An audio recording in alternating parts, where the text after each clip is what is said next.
All right guys, I'm excited to share this review of the MG4 XPower with you.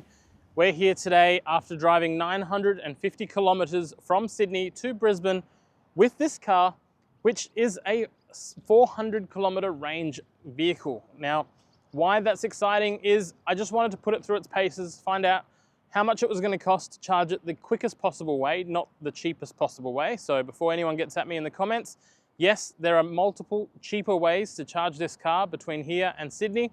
And there's multiple ways that you can charge this car at home with solar, with whatever, and pay nothing. I don't know why you guys keep commenting whenever I quote what public charging costs and saying I charge it for free at home or I use solar. It's kind of irrelevant when you're driving between two capital cities. So skip those comments and leave useful comments in the comment section for this particular car. But the MG4 XPower is absolutely fantastic. So total charging bill, which a lot of people have asked for in the short form videos, $112. Now, that's a combination of 350 kilowatt chargers and 150 kilowatt chargers, which are some of the most expensive charging options in the public fast charging network. However, the reason I chose these is it guaranteed that they were going to be newer charging stations, which were more than likely going to also be more reliable and have a uptime that allowed me to get to the destination, plug in, charge, go from about 24% usually to 80% and then hit the road and keep going. So we made multiple stops, about 4 in total, and the fantastic thing with this is those 4 stops were with us leaving Sydney with less than 100% charge. So we left Sydney with about 80%, and each of the top-ups along the way we did 80%. So roughly every 2 hours, we ended up stopping just to make sure that we were being safe on such a long drive in one hit. We didn't do any overnight stops between Sydney and Brisbane. It was a full 12-hour drive. We hit a couple of hiccups, which I'll comment in a second around the charging, but nothing to do with the car and nothing to do with the charging network had we actually planned out the trip a little bit better.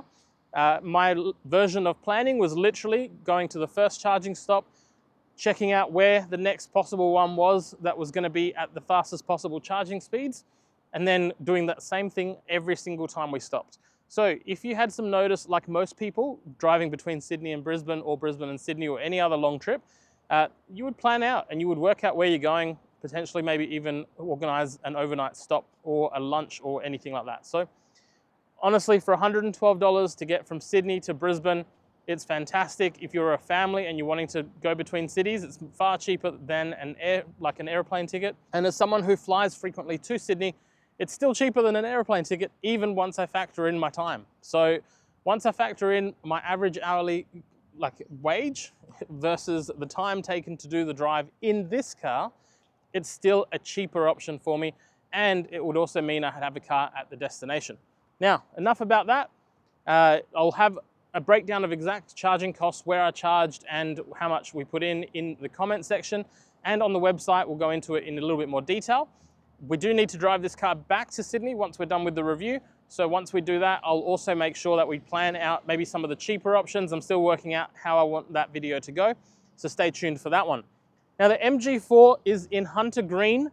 This is an $1,100 option, which means this particular car here is $60,990 plus on-road costs without any special offers. So at $60,990 plus on-road costs, this is fantastic value for a car that can go 0 to 100 in 3.8 seconds and is 320 kilowatts worth of power with 600 Newton meters of torque. That is an exceptional amount of power and torque in an EV and in a car in general that is $60,990 plus on-road costs. As tested. If it wasn't for the premium paint on this car, it would be $59,990 plus on-road costs or whatever the special offer is at the time. So check that out. So now let's move on to the design. It is fantastic. It looks aggressive, it looks fast. Even while it's stationary, it looks like it's doing something that is going to wow you the minute you get inside. So I absolutely love it for that. Daytime running light design is just awesome, and especially because they've segmented each of the little bits rather than having one long strip, which every car has now. So it gives it that aggressive look. This little bit here is just awesome, and even just these little fins down the bottom just add a little bit of touch to it. Down here you have a 360-degree camera system. So the front camera is the first part of that 360. The 2 wing mirrors have another 2 cameras and the back camera has another. Now the 360-degree camera system is okay. There could be a little bit of improvement in allowing you to select different views of it to make it a little bit clearer, but it is very good for the price. Paintwork. I would absolutely pick Hunter Green. I'm not normally a fan of green, but every time I look at this car, it just looks absolutely awesome, particularly at night and at sunset. It just has this real nice hue to it. The other color I would probably choose in the MG4 if I was going an XPower is the bright orange. So let me know what color you'd pick and if you would pick the green or if you like green. So there's that part as well. Now under the bonnet, let me show you what's under the bonnet. So under the bonnet, you probably thought I had something exciting like incredible amount of front storage, a fruit, or a front boot, or a frunk. In the MG4, disappointment. Look, I understand that there's not much room for them to be able to kind of make a bit of additional storage under here, but it would have been just an awesome little add-on that you could have stored even cables or things underneath the bonnet instead of having to have them in the boot. That's the local train. Windscreen washer fluid area is very easy to reach, as well as the auxiliary battery. Now, one of the things that I will point out with the way that MG has finished the MG4 underbonnet area is they've at least added this like cladding over the actual loose bits that are underneath that. Have a look at some of the other EV manufacturers that are a little bit more expensive. Not all of them have gone to that detail of at least covering it up. So good job by MG in actually presenting a nice underbonnet, even though there's nothing really there. So good job. Moving to the side, the MG4 XPower has a couple of things that will tell you, or others, that it's an XPower, such as the orange, slightly bigger covers around the calipers, 18-inch alloy wheels that look very nice, and just in general, that's about it. So that's what you're going to be looking at from an XPower perspective. The one thing I will point out with the tire choice, so on the highway, this was incredibly comfortable. I didn't expect it to be all that comfortable between Sydney and Brisbane. Yes, it's mostly highway, but not all of the highway is equal on that drive. Some of it is less kept than others, and it did really well. Like I expected it to be a little bit rough or incredible amount of road noise inside the car. The car was actually pretty quiet, which again, for the price point, was very impressive and a really good job by MG to get it into that capacity. Blacked out mirrors, the little cameras that I mentioned earlier are on both of the outside mirrors. And this here, when you come up to the car with the key, you just push that, that will lock it, push it again, and that will unlock the car to let you get in and out nice and easily. As you can see as well, when you press the lock, it will retract the mirror in to keep it nice and snug and tight up against the window. You do have blind spot monitoring to let you know what is coming down the side of both of the windows, or sides of the car, I should say, just to give you a little bit of extra protection should you be driving and not see whatever's coming in your blind spot. And the overall design, quite a nice car. It's kind of like a hatch, kind of like an SUV, kind of like a shooting brake type looking car. And I think that's probably what I like about it, is it doesn't look like every other EV. And if you've watched my channel long enough, you can generally tell which EVs I'm drawn to a little bit more out of the funness of them. And that's the ones that are a bit different or have a bit of a different styling to them that don't look boring and like a fridge on wheels. So great job again by MG with this. Moving to the back of the car, a couple of things. At night, these little red indents on the top, they actually light up and they give you a really nice design on the top there. Plus this red also lights up, giving it a very distinguishable rear end.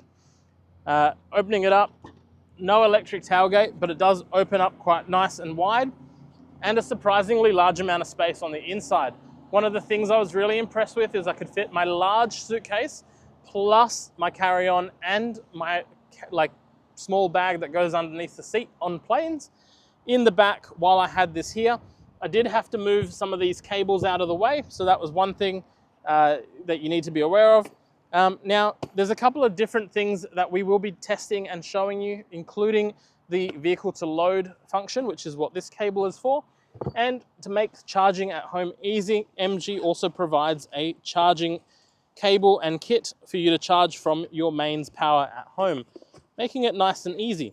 From there, you have storage underneath this section here, which will have your tire inflation kit and your road safety triangle, and a little bit of storage on the side here. If you have milk bottles or anything like that that maybe you're buying at the shops as part of your shopping, you can put those there as well. Back seat does fold down in a 60-40 split, and the child tether points are directly behind the seats. So if you are a parent, you can still load the back with your prams, strollers, any other shopping that you need without losing any space from having the straps that your child seats are going to need as well. So that's another great thing on that point. Now, enough about the outside. Let's have a look at the inside. Now, moving inside the MG4 XPower, it's actually quite nice, and the whole MG4 range is actually quite nice as well. So soft touch materials at the top there, a little bit of padding on the door here for your handle, normal handle position just there, as well as your central locking and your windows. And this is a bit of a harder wearing material at the top here and plastic, but it's not super harsh like some of the lower plastic that you get on most door trims. Speaker at the bottom, and down here you have a little bit of additional storage, an area where you can chuck some bottles, whatever you need to chuck in there. Pedals are a polished pedal. You have your mirror switches just here and your light switch just here. The light switch, when I say that, is just to, if you've got a lot of load in the car, you can actually angle the front lights down. So it's manual leveling all through here. Bonnet release and your steering wheel. Now, one of the things I liked with the steering wheel is that it is reach and tilt as well. So you can actually position it exactly where you need it so that it's comfortable for you. It's not going to be out of the way and getting, you know, kind of making you lean forward or sit a bit closer because you can't adjust the reach. So good job there. The little screen that's just behind here, really useful and really handy. All the key information that you need in terms of speed or any other vitals are directly there, as well as your audio controls on the right-hand side of the steering wheel and the left-hand side to do your cruise control. So you've got those there, and once again, really flawless in just the design. Windscreen wipers on the right-hand side, a little bit disappointing that there's no auto on and off rain sensing wipers. However, at the price point for the MG4, it's still good value at what it does. Normal indicator stalk on the left-hand side, as well as your actual light switch integrated into that stalk. That one there, I'm a little bit 50-50 as to whether I do or don't like that design. Ideally, I would have liked the actual headlight switch to be separate from the indicator stalk, because if you are, you know, flickering things around, it can be really easy to actually move that headlight switch by mistake. So just one thing there, but I guess if you have the car, you're going to get used to it really quickly. I do like the way that they've designed the air conditioning vents through here. Nice and sleek, a little bit of gloss black, but not too much. I'm an absolute fan of brands that don't overdo the gloss black, and MG has done a very good job at having just enough, but not enough to annoy you on longer in the life of the ownership. Even on the doors here, for example, you've got a little bit of gloss black, but not too much that it's going to scratch up because you've got a whole door panel full of gloss black. Soft touch for the top of the dash makes it a little bit nice. And in the center here, we've got a couple of other things. So come around and let me show you the middle here. Now, moving to the inside, you have all your controls in the center here for things like your air conditioning. Great thing with the MG4 is you also get heated seats for the front two seats and a heated steering wheel as well. Now, as a Queenslander, I very much wouldn't say that I'm going to need the heated steering wheel. Having recently returned from Melbourne, it would be an absolute godsend down there. So if you're from Melbourne, I finally understand why heated steering wheels are such a good thing in cars.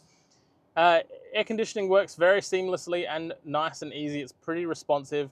The screen itself is just enough. Like, it doesn't need to be massively sized like some EVs have gone. It's just simple and straight to the point with what you need. The one thing as well is Apple CarPlay and Android Auto are both wired, so you will need to plug in a charging cable. And in order to get the best level of reliability, you are going to need a charging cable that is relatively new. So I put one in that was a little bit frayed on the edges, and because of where you have to store the actual cable, it just never connected consistently. I went and bought a cheap Kmart cable for $10. It's worked a treat since, so just make sure you have a newer cable. Nothing to do with the car, just potentially the way that the phone sits, it just gets a few bumps there.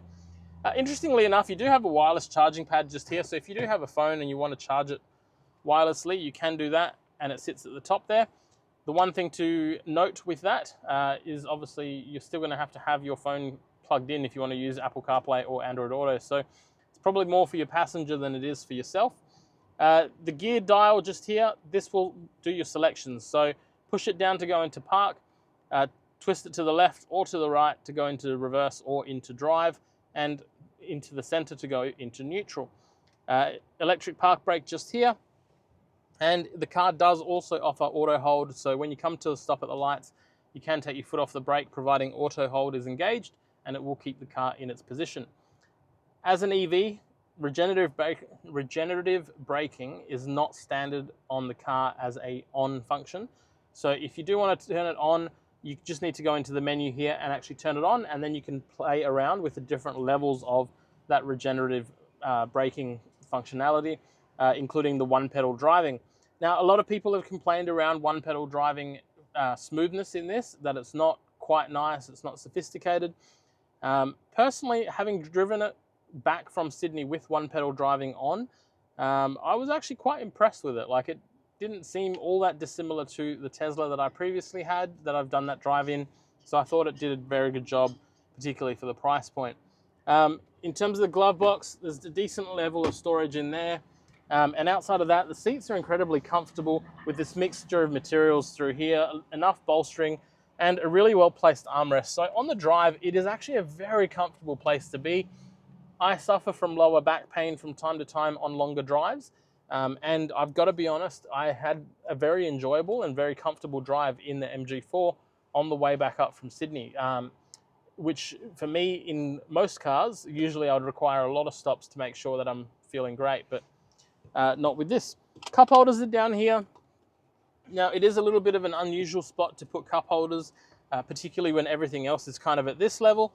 The one thing I will say, when I tested the MG4 Essence during the peak of summer, the shadow that this center console actually casts over where the cup holders go actually meant that we kept the drink a lot cooler for a lot longer. So potentially there's actually rhyme to that reason of where the cup holders have been positioned. The good thing is that they accommodate large cups, and they are incredibly stable at keeping those cups there on any turn or any drive. So they're not a poorly designed cup holder, which is really good. And you have this little kind of storage here that's kind of like a roller shutter. You pull it back and there's a little bit of flat storage there, plus a bit of storage underneath that center arm. And if you want to put coins or, I don't know, whatever you want just in here, there's a little bit of netting where you can chuck whatever you want in there as well. Outside of that, sunglass holder just here, and an auto dimming rear mirror. But let's go check out the back. In the back, the MG4 is surprisingly spacious. So seat comfort, you can slide your feet underneath the front of the seats, and you're not actually going to be in an uncomfortable position. So well done there. A little bit of pocket and storage on the top there for your phones, tablets, whatever devices. There is a USB charging outlet just here. The one thing that is maybe a little bit lacking is additional charging outputs just there. But that being said, to have one is fine. And down here, a little bit of storage that kind of just where you want to rest whatever you want, you can have it in there as well. Now, as you can see, these seats are the whole way back. That one is actually in the driving position that I would be in. Still plenty of room behind the seats for your knees. Headroom is actually pretty decent. And the overall sitting position is actually quite nice. If you had 3 people in the back, it would be a little bit tight, just like any other small car of this size. However, for an everyday car that predominantly 2 people are going to have, or a family, it's actually pretty good. Talking about families, ISOFIX points are directly on the outer 2 seats, just at the bottom here. So all you need to do is pull this forward, and that will reveal where those ISOFIX points are. And pull these seats down to access the top tether point there for your child seat. It's very simple and very easy as well. Outside of that, the other thing that would have been nice to have included in the back here is a center armrest that drops down, so that if there only are 2 of you, that you could have just a little bit more additional comfort. That being said, at the price that MG have released this car, it is fantastic.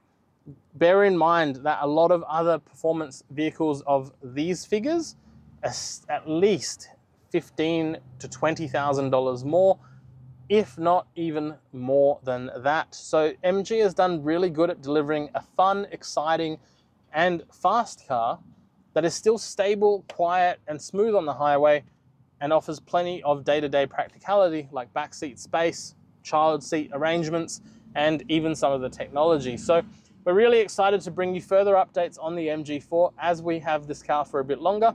But all in all, I highly recommend you take the XPower for a drive and you enjoy it. Until next time, leave us a comment in the comment section if you have any questions or concerns about this car. Before I move on as well, safety rating on this car, 5-star ANCAP. So it's achieved 5-star ANCAP rating, so it will keep your family and friends and yourself incredibly safe. So thanks for watching, guys. Speak to you next time.